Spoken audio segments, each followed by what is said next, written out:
Burma, جو کہ جنوب مشرقی ایشیا کا ایک ملک ہے جس کی آبادی 5 کروڑ 35 لاکھ افراد پر مشتمل ہے۔ 2010 کے اعداد و شمار کے مطابق اس کی آبادی کے 80% افراد بدھ مت کے پیروکار ہیں، جبکہ باقی 20% میں برمیز فوک ریلیجن، پروٹسٹنٹزم، کیتھولکزم، ہندوازم، اسلام اور دوسرے مذاہب شامل ہیں۔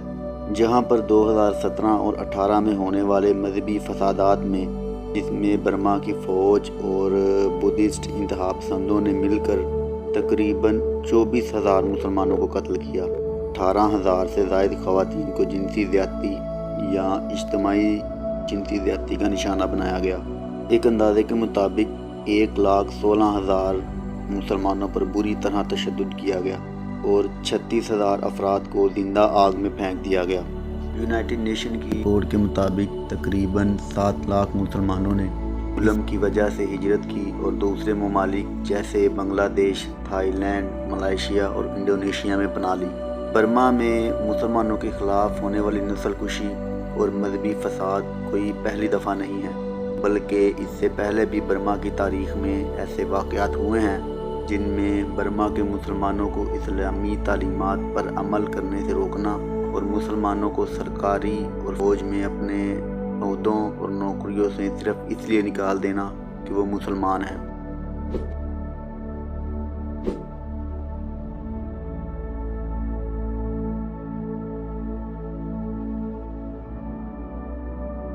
برما جنوب مشرقی ایشیا کا ایک ملک ہے جس کی آبادی 5 کروڑ 35 لاکھ افراد پر مشتمل ہے۔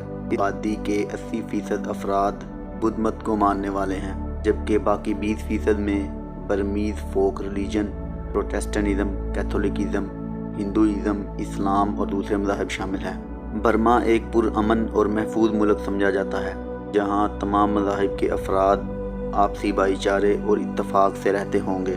لیکن 2017 کے آخر اور 18 کے آغاز میں مسلمانوں کے خلاف ہونے والے مذہبی فسادات اس پرامن ملک کی حقیقت دنیا کے سامنے لے کر آئے، جن میں ہزاروں مسلمان قتل ہوئے اور خواتین سے اجتماعی زیادتی کی گئی۔ لیکن برما میں ایسے واقعات کوئی نئی بات نہیں۔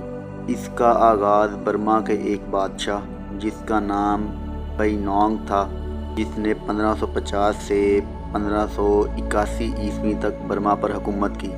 جب اس بادشاہ نے 1559 عیسوی میں پیگو شہر، جس کا موجودہ نام باگو ہے، کو فتح کیا تو اس نے گوشت کے لیے ذبح کیے جانے والے جانوروں کو اسلامی طریقہ سے ذبح کرنے اور عید الاضحیٰ کے منانے پر پابندی عائد کر دی۔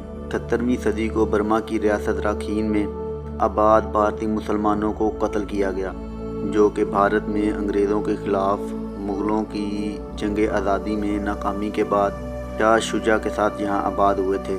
شاہ شجاع نے یہاں کے مقامی بحری قزاق ہندو داما سے اجازت لینے کے بعد یہاں آباد ہوا تھا، لیکن بعد میں ان دونوں کے درمیان تنازع پیدا ہو گیا، جو کہ ہزاروں مسلمانوں کے قتل عام کی وجہ بنی۔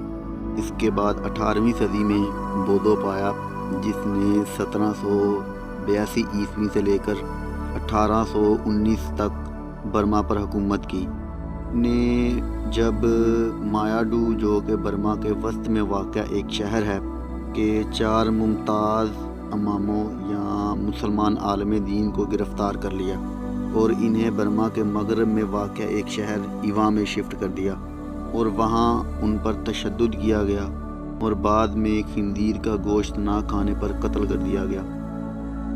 برما کے مایاڈو اور برما کے مسلمانوں کے مطابق بودو پایا نے بعد میں اس واقعے پر معذرت کر لی تھی۔ 19ویں صدی میں برصغیر پر برطانوی راج کے وقت برما میں مسلمانوں کی آبادی تقریباً 5 لاکھ افراد پر مشتمل تھی۔ برطانوی حکومت کے دوران برما میں مسلمانوں کو بھارت کے باشندے کے طور پر دیکھا جاتا تھا، کیونکہ برما میں جتنے بھی ہندوستانی باشندے تھے ان میں زیادہ تر مسلمان تھے۔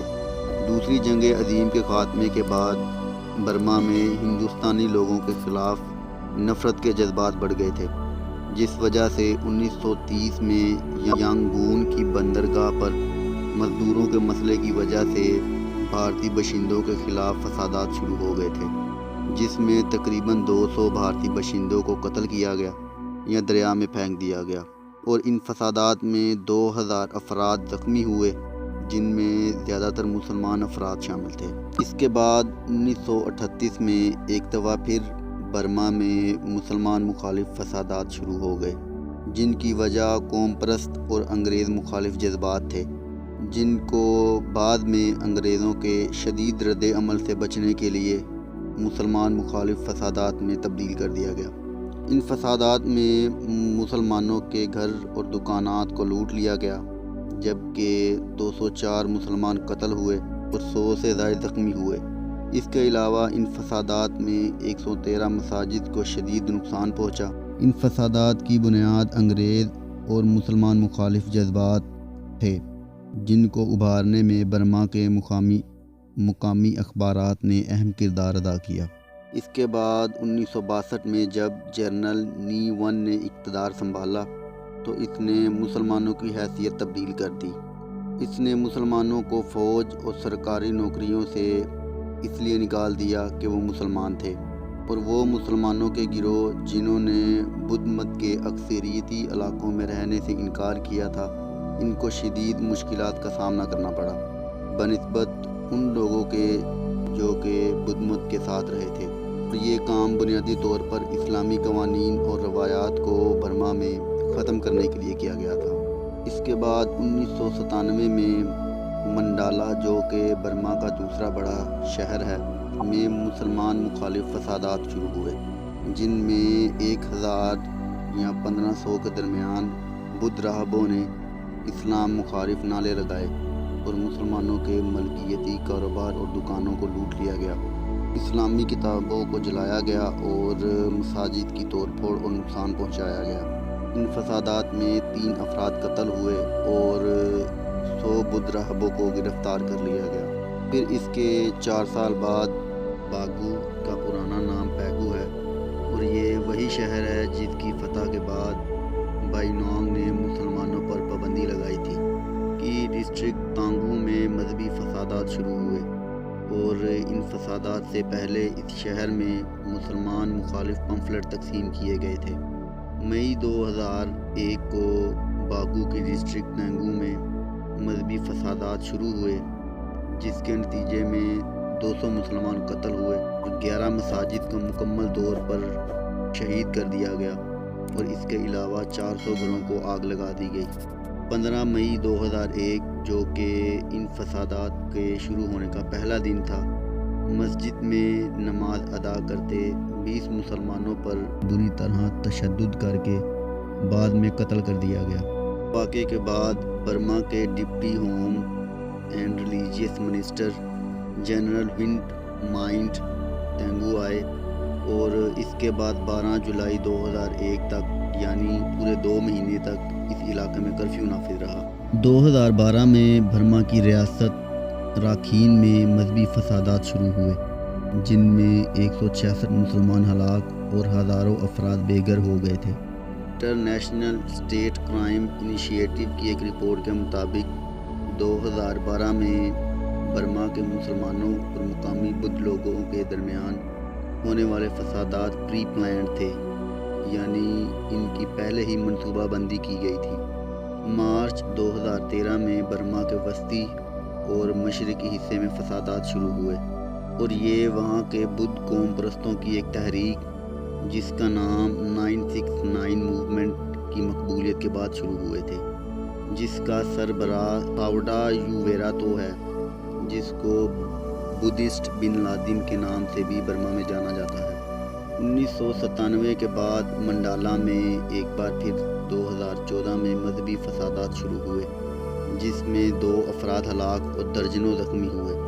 حکومت نے 3 جولائی کو منڈالا میں کرفیو نافذ کر دیا، اور اس کے بعد جون 2016 میں برما کے شہر باگو میں لوگوں کے ہجوم نے مسجد کو مکمل طور پر منہدم کر دیا یا شہید کر دیا۔ اس واقعے کے بعد برما کے وسطی حصے میں ایک اور مسجد کو زمین کے تنازع پر منہدم کر دیا گیا، اور ان دونوں واقعات کے دوران مقامی پولیس خاموش تماشائی بنی لوگوں کے ہجوم کو دیکھتی رہی۔ لیکن 2017 اور 18 میں ہونے والے مذہبی فسادات نے دنیا کی تاریخ میں ہونے والے سب سے بھیانک فسادات اور دل دہلا دینے والے واقعات رونما ہوئے، جس میں بدھسٹ انتہا پسندوں اور برما کی فوج نے مل کر تقریباً 24,000 مسلمانوں کو قتل، 18,000 خواتین کو جنسی زیادتی یا اجتماعی زیادتی یا گینگ ریپ کا شکار بنایا، اور ایک اندازے کے مطابق تقریباً 1,16,000 مسلمانوں پر بری طرح تشدد کیا گیا اور 36,000 افراد کو زندہ آگ میں پھینک دیا گیا۔ برما کی ریاست راکھین، جس کی 80% آبادی مسلمان ہے، کے 354 دیہات کو جلا کر راکھ کر دیا گیا، اور یونائٹڈ نیشن کی رپورٹ کے مطابق 7 لاکھ مسلمانوں نے اس قتل و غارت اور ظلم کی وجہ سے ہجرت کی یا پھر انہیں زبردستی برما سے نکال دیا گیا، جس سے ان کو دوسرے ہمسایہ ممالک جیسے بنگلہ دیش، تھائی لینڈ، ملائیشیا، انڈونیشیا میں پناہ لینی پڑی۔ دسمبر 2017 کو رائٹر کے 2 صحافیوں، جو کہ ایک مشہور ویب سائٹ ہے، اس قتل و غارت کی کوریج کر رہے تھے، ان کو گرفتار کر کے جیل میں ڈال دیا گیا۔ ایمنسٹی انٹرنیشنل کے مطابق برما میں مسلمانوں پر ظلم و ستم اور انسانی حقوق کی خلاف ورزیاں بہت عرصے سے جاری تھیں، لیکن 1978 میں فوجی حکومت آنے کے بعد اس میں کئی گنا اضافہ ہو گیا۔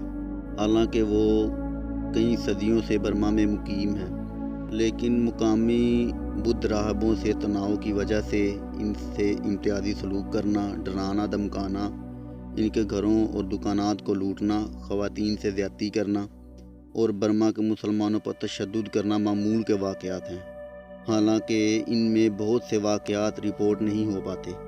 1982 میں جب برمیز نیشنلٹی لا یا 1982 سٹیزن شپ ایکٹ آیا، تو اس ایکٹ کی وجہ سے برما کے مسلمانوں کی شہریت قانونی طور پر منسوخ کر دی گئی۔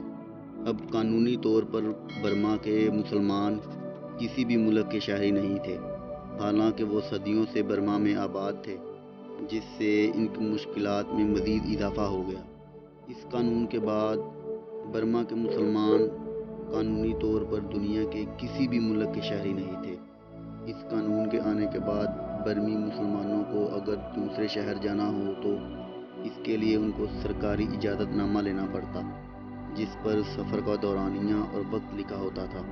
اگر کوئی اس سرکاری اجازت نامے پر دیے گئے وقت اور دورانیے سے لیٹ ہو تو اس کے خلاف قانونی کارروائی بھی کی جاتی تھی، اور اس اجازت نامے کے بغیر وہ کسی بھی جگہ یا شہر کا سفر نہیں کر سکتے تھے۔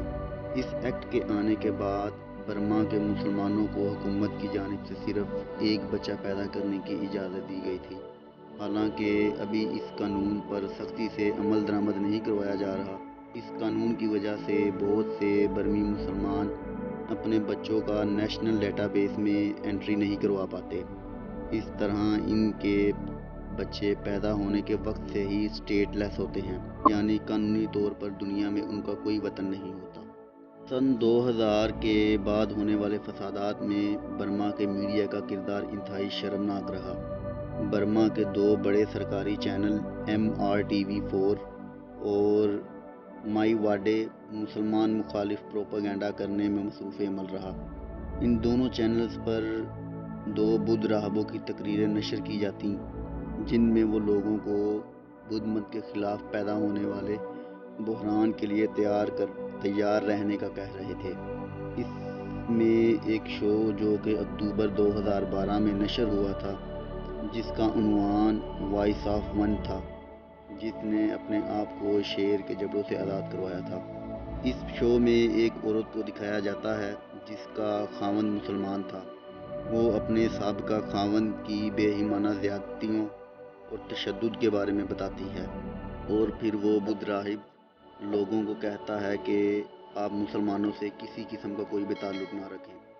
2017 میں ہونے والے مذہبی فسادات کو برما کی فوج اور حکومت کی سپورٹ حاصل تھی، جس پر الجزیرہ، جو کہ مشرق وسطیٰ کا ایک مشہور اور ممتاز نیوز چینل ہے، کے انویسٹیگیشن یونٹ نے ایک رپورٹ جاری کی اور اس پر ایک ڈاکومنٹری بھی بنائی۔ ییل یونیورسٹی لا اسکول جو کہ امریکہ کی ایک یونیورسٹی ہے، کی ایک رپورٹ کے مطابق الجزیرہ کے انویسٹیگیشن یونٹ نے روہنگیا مسلمانوں کے خلاف برما کی حکومت کی طرف سے مسلمانوں کی نسل کشی کے ٹھوس شواہد فراہم کیے ہیں۔ یونیورسٹی نے برما میں ہونے والی نسل کشی کے ثبوتوں اور الجزیرہ کی جانب سے فراہم کیے جانے والے ثبوتوں کا 8 ماہ تک جائزہ لینے کے بعد اس رپورٹ کو شائع کیا تھا کہ برما میں مسلمانوں کے قتل عام میں وہاں کی حکومت اور فوج ملوث ہے۔ یہ تھی میری آج تک کی ویڈیو۔